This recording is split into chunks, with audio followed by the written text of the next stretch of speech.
Welcome to the Startup Funding Espresso. I'm Halti Martin, the host of this show where we talk about raising funding for your startup and the time it takes to have an espresso. I hope you enjoy this episode. Hello, this is Halti Martin with the Startup Funding Espresso, your daily shot of startup funding and investing. While the coronavirus brings a lockdown in the movement of people, it doesn't point to an altered future, but rather an accelerated one. The coronavirus will accelerate changes in the economy that are already underway. We are already shifting the supply chain to include home delivery of groceries and everyday items. The coronavirus lockdown only speeds that shift. Amazon and other suppliers are hiring thousands of workers to meet the acceleration. Education was already moving online and will only do so more now that schools have canceled classes and sent students home to log on to their computers. Businesses were already moving to video conferencing and remote worker organizations.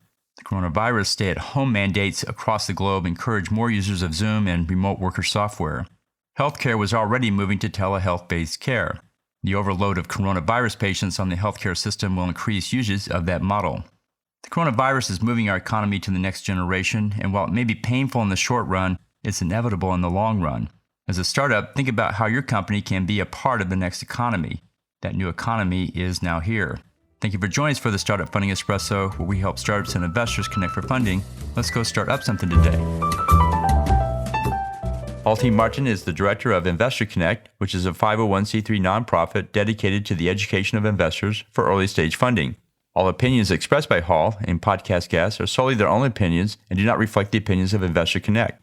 This podcast is for informational purposes only and should not be relied upon for the basis of investment decisions.